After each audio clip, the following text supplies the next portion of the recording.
Welcome to this episode of Level with Emily Reese, featuring a conversation with voice actor Morla Gorrondona. Morla has been in many, many games.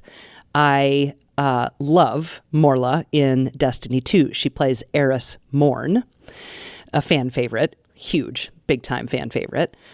She played Bela in God of War Ragnarok. She's the narrator that you hear in the Moss games, Moss Book 1 and Moss Book 2. She recently voiced Nefiri in League of Legends, and there are so many other projects of Morla's. You'll hear examples of her doing those characters in the audio version of the podcast, not here in this video version. Eris, Bela, Moss's narrator, and Nefiri from League, just some of the characters Morla has voiced over her career. I love hearing Morla talk about her process of getting into character or even just creating one in the first place. She's such a creative person, and I just love hearing her talk about those things. In the video, what you do get is you get to see the cat. Maybe about halfway through or so, the cat makes an appearance, which is pretty great. Always love it when pets show up on Zoom. Join us on Discord. That link is down in the show notes. If you can support us financially, check us out over on Patreon, patreon.com/level. And don't forget to subscribe and like our YouTube channel videos, all those things, so you don't miss out.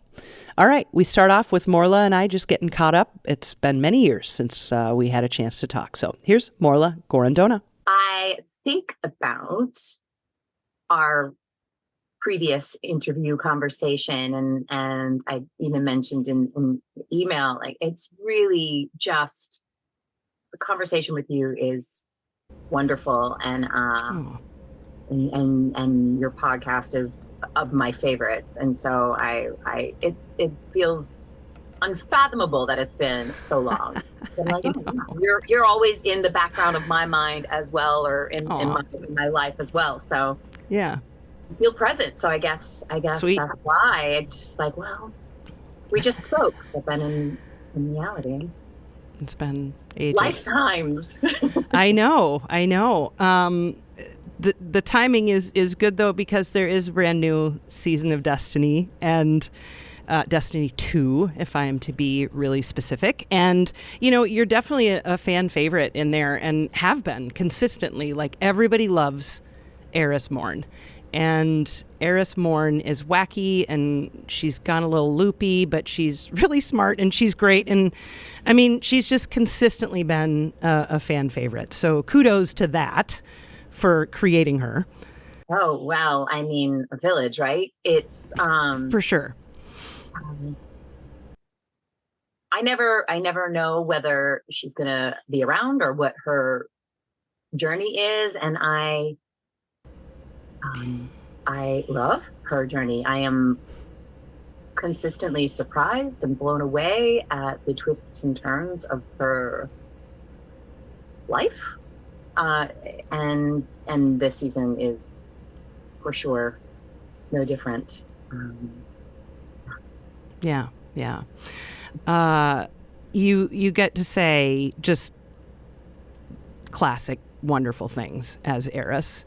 And some of them I think are really hard. And as a radio person who has to read, I don't have to act, thank God. Well, I guess sometimes I do. But saying, like, I am the many-mouthed hunger.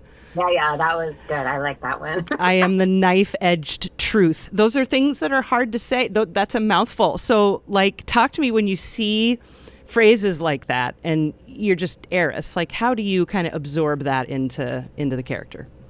Well, you know, sometimes when you read a script, sometimes when I read a script, it's not always the case where an actor knows that they are in good hands, right? So with Eris, it's always, I know this is deliberate. I know this is incredibly intentional. And so I know that there is story within each word. So I trust it and I give myself over to whatever it feels like. I feel that it's speaking to me as much as I am speaking it. And Yeah. so for me, the many-mouthed hunger feels just slow, right? It feels like Yeah. it does cause one to slow down. And to me, I interpret that as really giving space and allowing for conjuring to occur within those words. I feel that that's exactly the intention. It is an absolute gift to be able to read the script and trust and know that all I have to do is just give myself over to it. Yeah. And certainly you've been heiress for how many years now? I mean, she was in the first game. So 9 years, 8, 9. Yeah. Yes. Yeah. Yeah. That's crazy. Yeah. Yeah. So we have some history. And yeah. but every time, there's been so many different eras being presented as this always the same, but this new aspect of her, this unlayering of her. And each time it's a matter of handing myself over. Yeah. Especially recently, I feel like the narrative team, especially, is so tuned in to her and have such a deep love and respect and care. Like they genuinely care and feel they get her in this very interesting and different kind of way. Mm-hmm. Yeah, I liked how you're talking about the intention of the words because, when I hear you as Eris, that's like one of Eris's things is that she speaks every word. It's so unusual for you to, segue one word into the other. That very rarely happens. And I, it speaks to that intentionality that when Eris speaks, listen, Great. Good. Yay. It's, I guess there's always been a sense of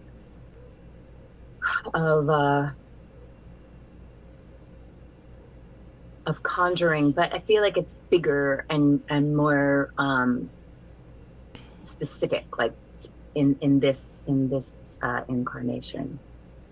I mean, she is actually conjuring.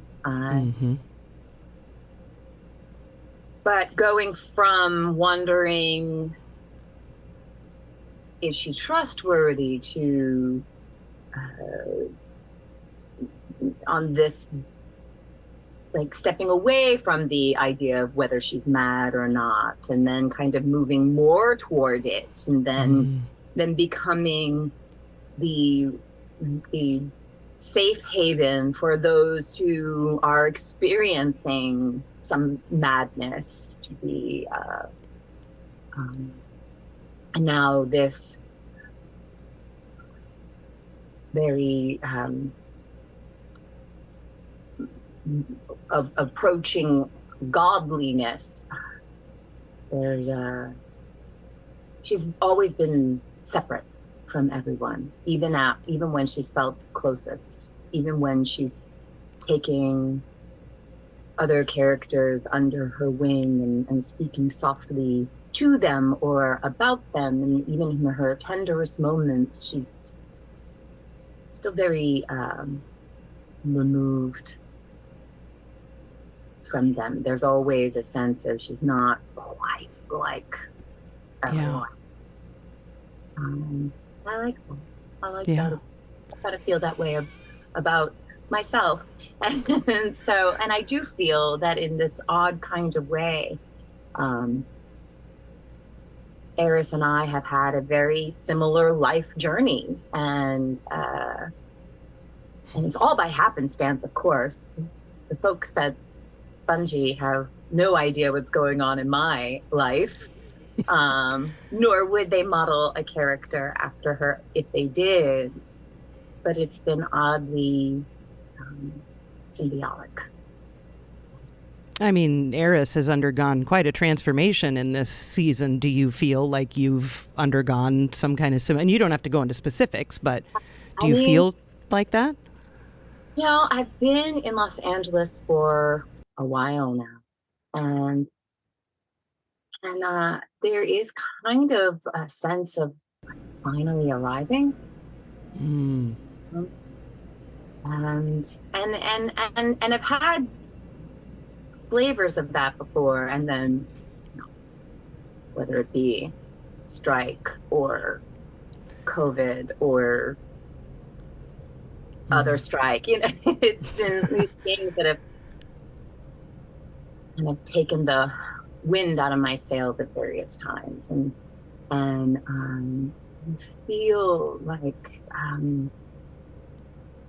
I feel like there's a sense of even amidst the current strike and what is potentially looming, I still feel like a sense of being grounded and rooted and in my power in a way that I haven't in Los Angeles for a while. Interesting. Do you feel that personally or vocationally, or just all of the above? Like you feel like things are, I mean, not settling in a negative way, but in an acceptable way? Yeah, no, definitely. It's definitely like settled with momentum, right? It's Yep. It's yeah, in all areas. Yeah, in all areas. Yeah. Mm-hmm. That's great. And we'll get to some of the other wonderful things too in a little bit. Before we move on from Eris, though, you know, of course, a lot of times you're doing when you're performing your lines, you're not with the other actors. You're by yourself, right? Yeah. Talk a little bit about that. We did a little talk about this in 2017. But I'm just curious what that is, you know, what that's like. And are you asked often to re-record things later because someone's tone changed? Or just talk a little bit about that, if you would. Oddly, no. No. Oh, good. Yeah. I think kind of whoever comes in and records first has the benefit of setting the tone, I suppose. Okay. But there's also the director who is, of course, setting the tone, and you know, it's quite the job to be able to keep all these remember and keep fresh all these various characters, and how they interact with other characters, to be able to like Rolodex them as the directors do is a phenomenal thing. And of course, you know, the tone is also set by Bungie, of course, but then right, as far as like what is being given and how do they match, it's kind of a bit of magic, I think. It is remarkable. I would be curious to understand, to get to see the back end of that, to see how that all fits together. And yeah, I think, you know, I've often thought that it would always be better to be an ensemble and be able to like feed off of each other's energy. And then honestly, in some of my most recent recordings, I feel like I caught myself being emotionally emotional in a way that I don't know I would have allowed myself to just go for if there were other people in the room. I might want to, I might get self-conscious. I would hope I wouldn't. And I would hope that, you know, if we had been an ensemble all along, then it wouldn't matter and all the fun. But I have found myself almost inconsolable in some sessions, and well, this is just kind of where I am, so this is where we're going to be, and I think it's worked out. But yeah, I don't know. I wonder if because it's for, you know, it's like it's such a long stretch of time to be that emotional for 4 hours straight. I might find myself needing or wanting to like censor if I were in front of other people, other actors in the room. But maybe you never know. I don't know. Doesn't happen. So, right. Although I did get the great privilege and honor of doing some of the performance capture for Eris this season. Right, because of that transformation scene, right? They let you mocap that. Is that right? Yeah. So tell me about that, because that's one of my. I was going to ask you, but haven't you done mocap before? I have, just not for Eris. Okay. Yeah. Yeah. So yeah, what was it like? It was so exciting. Yeah. I to be able to really embody her was right. Felt right. Felt as it should be. Yeah. I spent so much. I mean, I wanted to make sure it was flawless. I spent so much time preparing for that. I did not want to take this opportunity lightly or leave anything to chance. And I gave all of that my all. Like, it was so exciting. It was also, you know, very emotional, and I felt really grateful. Yeah, talk about the process. Are you mic'd up? I know they're not using the audio of you talking during that session. They can't possibly be, right? I mean, they're using your motion. How's that working? I can't remember. It probably was a while ago, to be fair. You get go through the motions of getting the thing set, and people are like in your face and they're doing the stuff, and you're just kind of like, I'm just trying to be Eris. Yeah. While that's happening, you know, like more, but Eris, and then but ready to be in that moment at any moment. And so I can't remember. Did they record audio? Probably. I'm sure they recorded the audio, but I mean, surely the game. I'm so curious now, because I would assume the game would have you isolated and just mixed in later. But I don't know. That's so cool. Yeah. So what other? Yeah. I remember the. It's explained what it's going to look like, what the room is, and go in and the whole. I mean, just I have to remember what's been revealed and what's not. Right. So, right. The room has been revealed, so right. I will. Yes. Yep. We'll leave it at that much. Yeah. Just the idea of what kind of transformation Eris would be undergoing was like, are you kidding me? I know. And I would get to embody that. It was so neat. So cool. Yeah, she looks badass. And I'm like, but you better not leave her like that. I'm like, it's okay for now, but let's not leave her like that.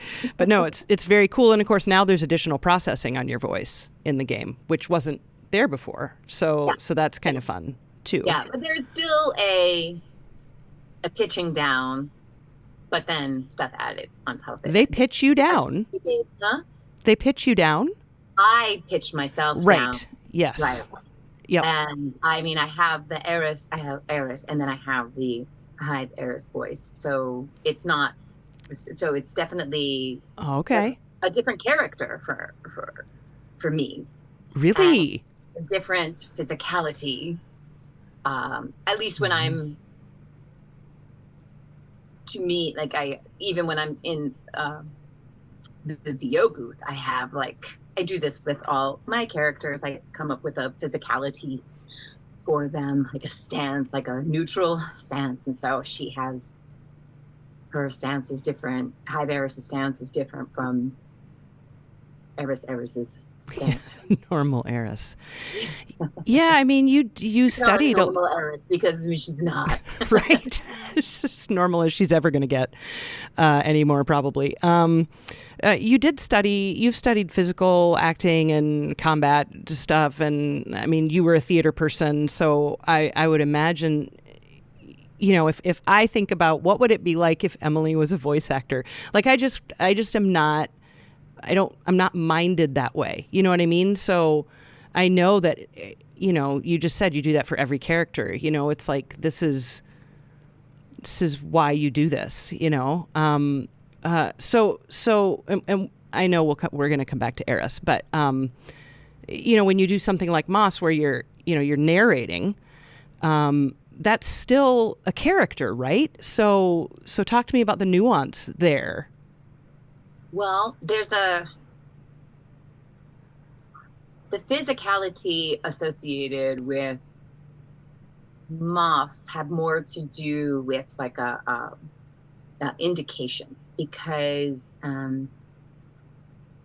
in Moss we decided very early on that we wanted to honor the linear nature of a book.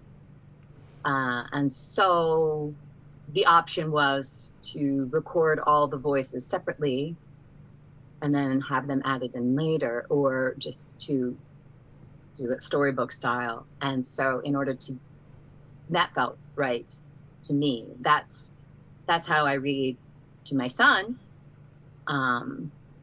So the device became finding where in the body each voice lives, and then being able to point to it, or even if it's not exactly where it is, just like even if like two places are living in the same sort of place, just having like markers on my body, so I would touch them and then know where to move the voice to, or reminder of like kind of like preload the spots with the voice. And so there's some sort of like muscle memory or this device that would help me get back into the whichever character was being called on, and that way we were able to move straight through.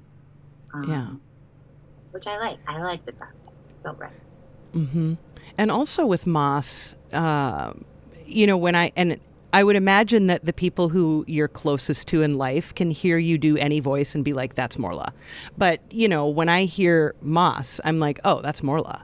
When I hear Eris, I would have to know you to know that that's you. You know what I mean? Does that make sense? So, with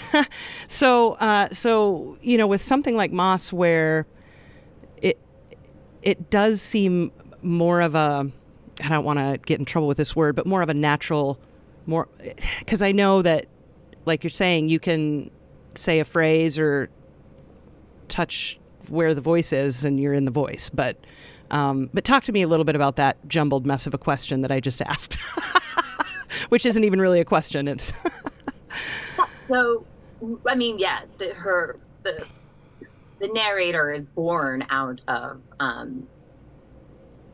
out of something that I've done for 11 years now, specifically, and probably before, but not in such a consistent and specific way.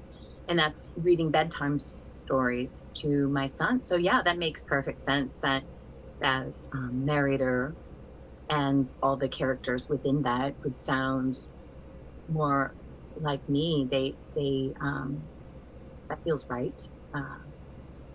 And Eris is maybe like a past life. Yeah. Yeah, I think is that what you? Yeah, I think so. I think, I'm always, ever since I was a kid, I've just always been fascinated by people who can change their voices, like you're like Mel Blanc, right? Like you can do those things. And I think it's cool when you also just get the opportunity to more or less not have to put on a voice, you're just reading. And I don't mean just reading, you know what I mean? No, right. It's not a question of like, am I doing the character right, or am I doing it? It's something. It's my most maternal self that is coming out in that. Yeah, I guess you could say that voice was born when my son was born, and so it's not a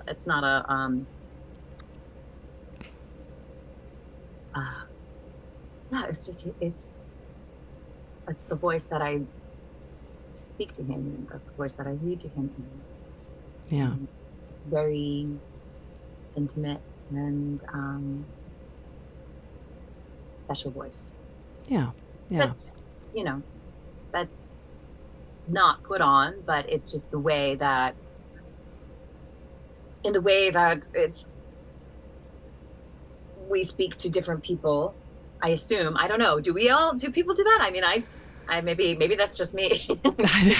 People in kind of different ways, and that's my voice for him. Yeah, that's very sweet. I know you have trigger phrases. We talked about that ages ago.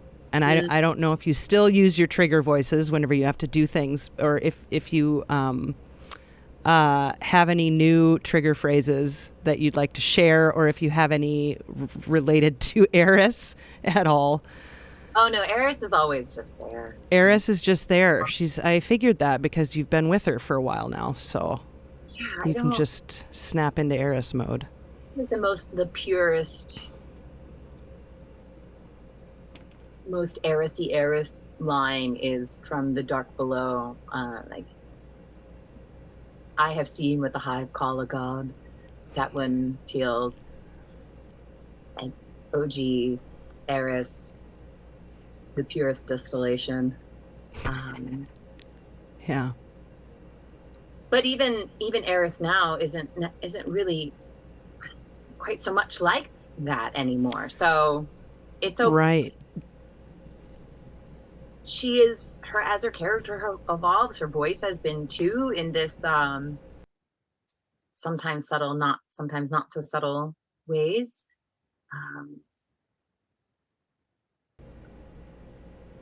It's just kind of what shows up. I don't know how else to explain it, or how to. It's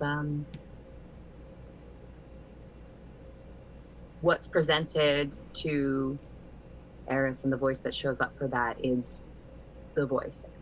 Yeah.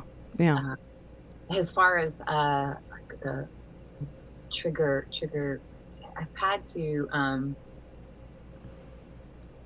So I've done some Norwegian lately, or no way, or vaguely Scandinavian, and the word edderkoppen. Edderkoppen. That's like my keyword for that. It means spider. Edderkoppen means the spider. Mm-hmm. And so, and then I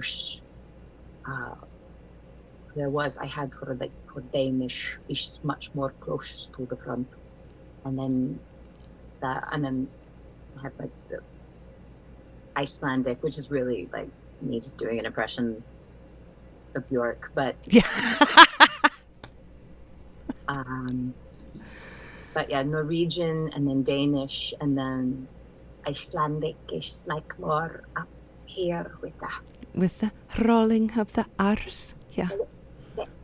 It's I'm Bjork. Yeah. Well, yes, and I met her once, and so shut up. Said, what? I did. I met her when I was working at ABC Carpet and Home in New York, and I was at the front, like right at the entrance, and so she wanted to know if she could leave her bags with me, and so she said, "Can I leave my bags here?" And so like that's maybe my triggering words for York. And unfortunately she couldn't, so I had to show her where. But yeah, I'm trying to think what other. I've been doing a lot of different kind of accents, and so Norwegian and that's what I had to do recently. I've like some like very specific regions of the South, and that's been fun as well. But I've a lot more creatures. Really? Like, lots of creatures. So like the zombies in The Walking Dead, Saints and Sinners, that, and then also The Last of Us 2, done some creatures for God of War. And then this character that came out earlier this year, Nafiri, for League of Legends. With a very canine. It's canine. It's a canine. So having that sense of growling and learning how to make barks, like very convincing growls and snarls and barks of different kinds. And I found a YouTube video, like most of the videos that I found online for like learning how to do wolf calls or dog barks, or they were all from like using a device, and it was like for like hunting, or yeah. So I didn't want to pay attention to any of those, and I found this one video from this tween-age girl. I have no idea where in the United States, but she's kind of on her own in her backyard, and she's like, I've got this really cool thing that I can do, and she's like, I'm gonna show you how to do it. And so she walks you through like this whole step of like creating a muzzle, and like how to like beautifully communicating very specifically how to make these sounds. And that's it. That's great. I'm gonna have to, when this goes live, I'll post a link to her YouTube video so everyone can find it. She was amazing. I was so blown away by how well she could communicate. I hope she can make a whole career out of this. That's incredible. What's it like when you're doing things with your voice that might harm it, really? I mean, I know that you've studied, the mechanism, what. So what are some things that you do when you're doing things like that to ensure you're not gonna screw something up or anything? Well, I mean, one key is to, when auditioning for those characters, to make sure it's something that is sustainable. Oh. So, it's, auditioning with something that is completely out of your reach, and then even if it's 2 hours, if it's out of your reach, then that's, not doing anybody any favors. So Lots of warming up, that's, I like to spend lots and lots of time warming up. And even if I know I'm only going to be using one portion of my range, still warming up the entire mechanism, just so that it's well supported. Warming up the whole mechanism, making sure I'm not partaking of anything that is causes inflammation. In terms of your diet. Yes, yeah. So, sugar, dairy, processed flour, alcohol. I do still do caffeine, even though that does cause inflammation, but it's also, at this point in my life, it's just a necessity. You can only make so many concessions, right? Nearly, yeah. But lots of throat coat tea and then I always forget the name of it. I use it all the time. I can't remember the loquat syrup. Yeah. That all voice actors use, like having that on hand. But really, it's just about warming it up and operating within what you can do, and without harming it, like just having that kind of awareness of what you're capable of, and that awareness comes from, sometimes a lot of times it comes from trial and error, but it also comes from having a vocal maintenance, so where I through in between sessions, it's not just visiting the voice and stretching and playing with it for a character or for a warm up, but maintaining between as well. Mm-hmm. Mm-hmm. Yeah. You've done all kinds of things with your voice. You've done MC stuff at awards shows. What are some of your, I guess, more unique experiences with it? I really do love creatures. Yeah. And I love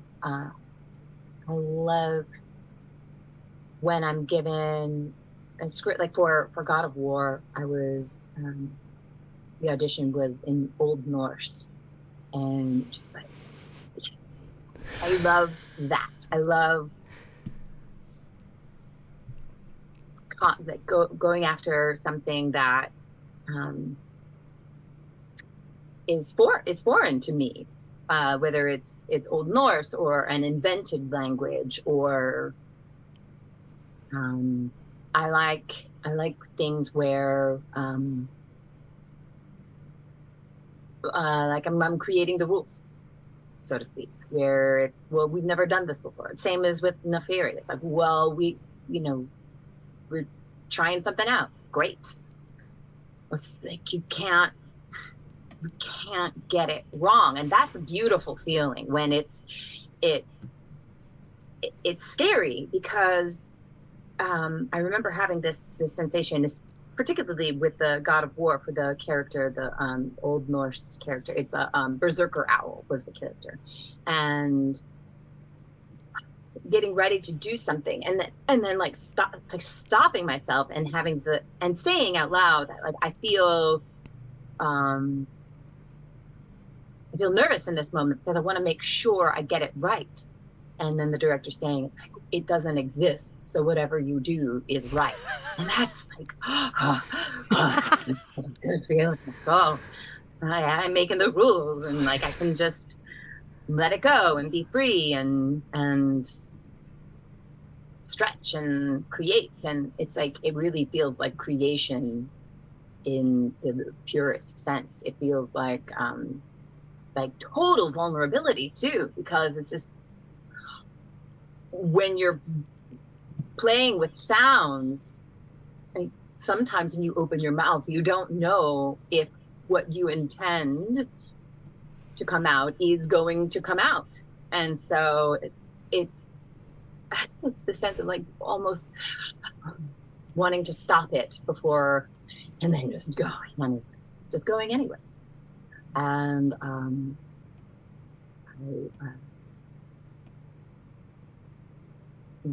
I've Stephen Hottie and I, Polyarch, Stephen Hottie of Polyarch, formerly of Polyarch, and I have talked often about this thing, like this, actors are constantly in this, like, taking leaps, and we've learned how to take a leap and know that when we land or fall or whatever happens, that we can rely on ourselves to just pick ourselves up and carry on. But how wonderful it is when there is a team to catch you.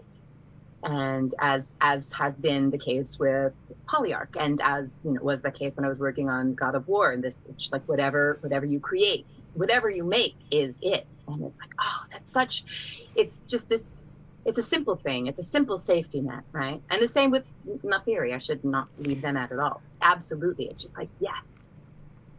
Yeah. You're safe to create. You're safe to do whatever. There are no mistakes. It's all correct. And go. And that's like, oh, what a wonderful, wonderful safety net. And how much further we can go and how much deeper we can go with that. Mm-hmm. Yeah. With Nathiri for League of Legends, you auditioned for that. Is that how that worked? So, yeah, I mean, that it's just such a cool, because it's a cool creature. It's, this dog-like looking thing. Yeah. And of course it's League, so it's going to look great and be great. So cool. What are some of the things that go through your mind when you're presented with seeing art? I'm sure you saw what the character looked like before you auditioned. Yes. So what was that like? Not necessarily. Okay. Don't recall. Sometimes we do get images in the auditions, and sometimes we don't. Mm-hmm. And I can't recall specifically for League of Legends if there was or not. But it's really, I don't know, there's something about those characters where I feel I just like, oh, this is, maybe there's no image because maybe they don't necessarily know what they want yet. Maybe they're still figuring it out. Sure. We're very drawn to, those kinds of characters. I feel, because there's no, it's like there's no getting it wrong. Yeah, it's clean slate. And particularly, and just, I feel set free from the burden of trying to give them something that they want. So it's just a matter of giving them the thing that they didn't even know that they wanted. Yeah. And that can be applied to all auditions, right? But it feels most true, most applicable in creatures or characters with creature elements. Yeah. Yeah, I think for Nathiri, it was very clear that it was various types of canine elements, and so and I had enough time from receiving the audition to when it was due to be able to dive deep into all the internet had to offer. And play, and then you get into the booth to record, and you're like, I don't know what's gonna show up for this audition, and then play around with it and just get to the place where it's like, yeah, that felt right, and that's, for me, that's what it is. And so they may not like it, but for me, that's that's the character for me. And that's a really great feeling, actually, even if you don't get the part, to get to a place where you've given the audition that you know is right for you. Sure. That's my character, as opposed to kind of always feeling like, oh, I could have tried it another way, or, oh, you know, what if I had. It's very satisfying to feel some sense of completion with that audition. Yeah.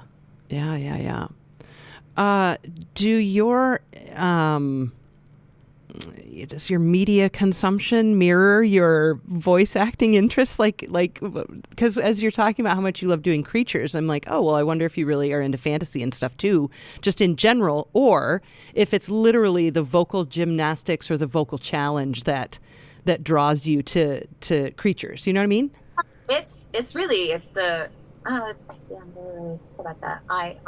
No, it's really just the challenge of it. I think like right now I've been going through this list of it was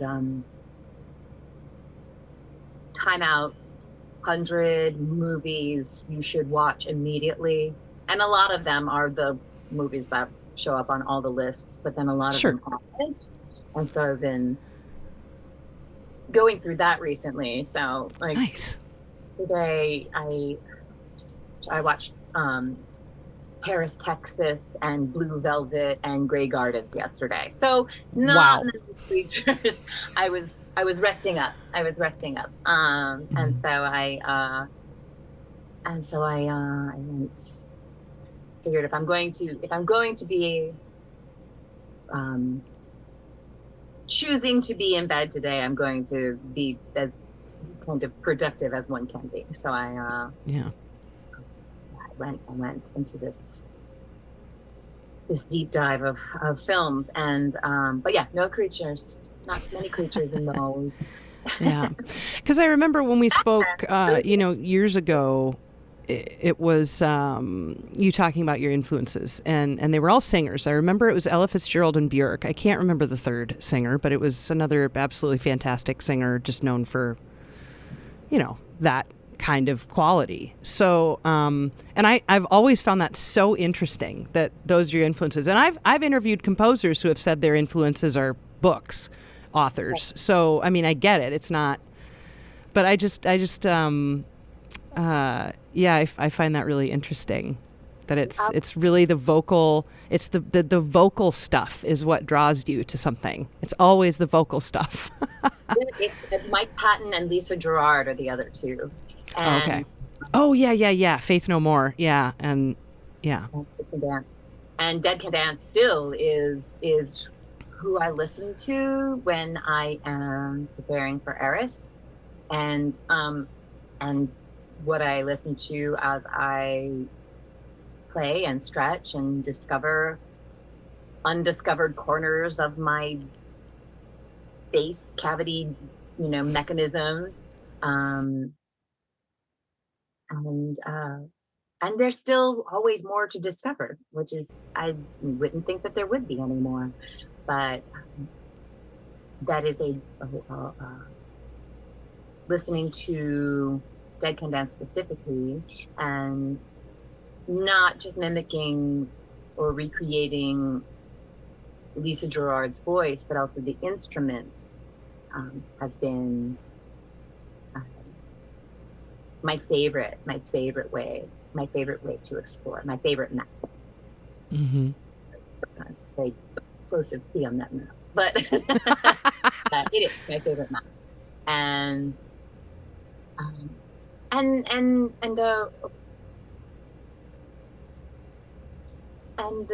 the sounds create instant emotion internally as well.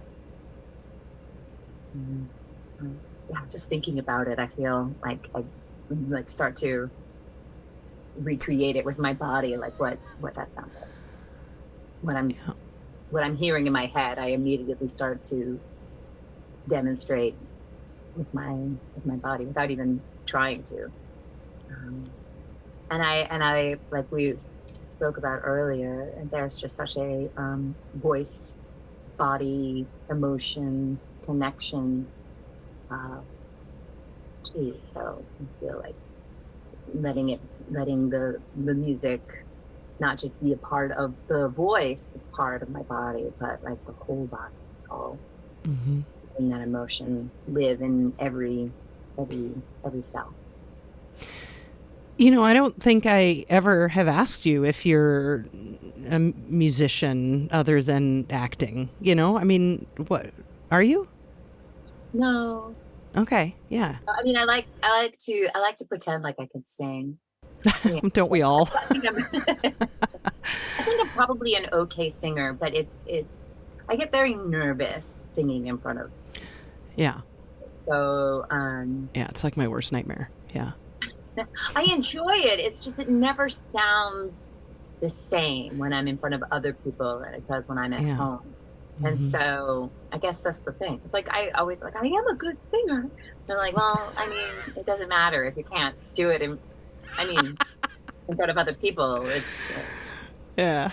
I just do it for myself, and that's fine. That's fine for me. I used to play cello a long time ago. Okay, so it's there. Yeah.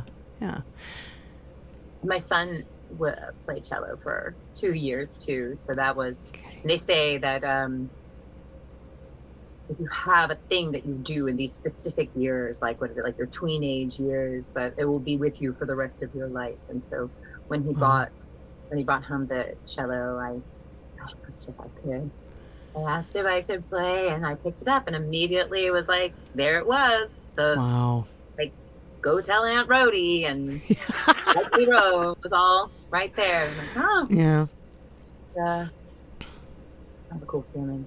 And I like the cello, too, because I feel like it does not mimic, but human voice and cello are similar. Yes, very much, yeah.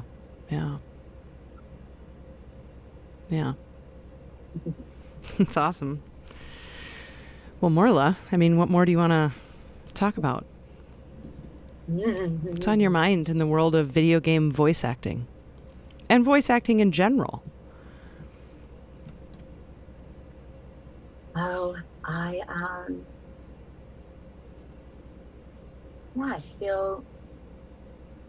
do really feel so lucky that I get to work with these teams that I've worked with who always wind up feeling just like family. Sunny Santa Monica and the Riot team and Polyarch and Bungie, of course. They do. They feel like family. And I get to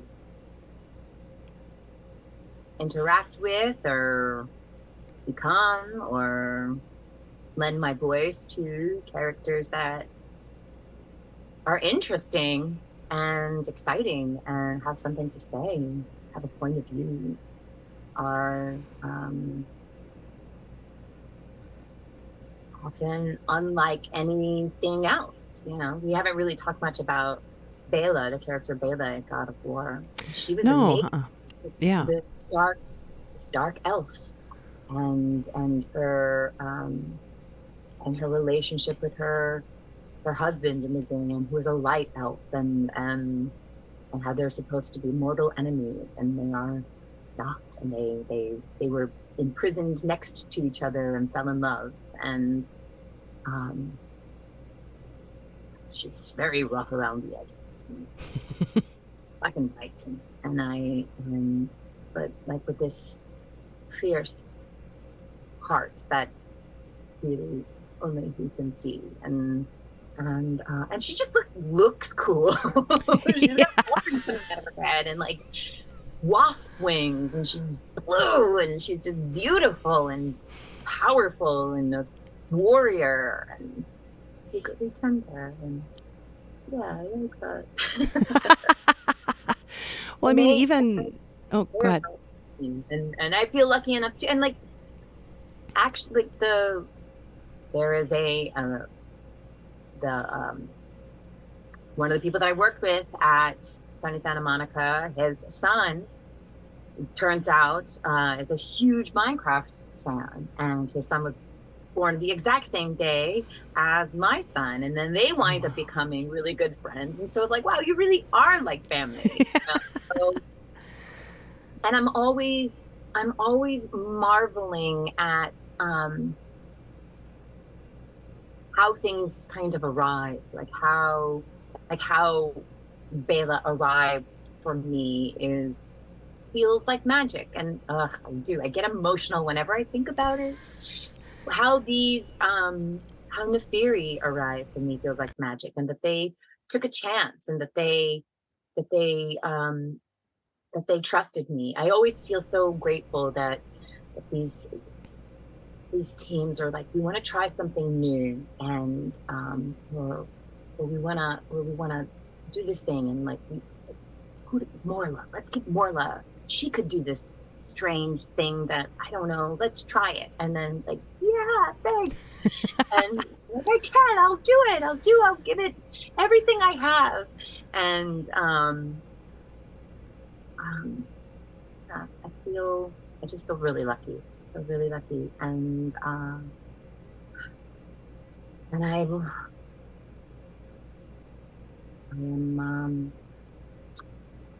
I'm just so blown away by how it all kind of unfolds. Yeah. I mean, you made a decision that you were going to be in video games, and that was that. I mean, that's the way it seems anyway. Just we talked about when you saw BioShock and you're like, this is it. And then you did it. Then you're in BioShock 2. Are you kidding me? Like, that's crazy. Yeah. How that kind of all happened. Mm-hmm. The happenstance of all of meeting the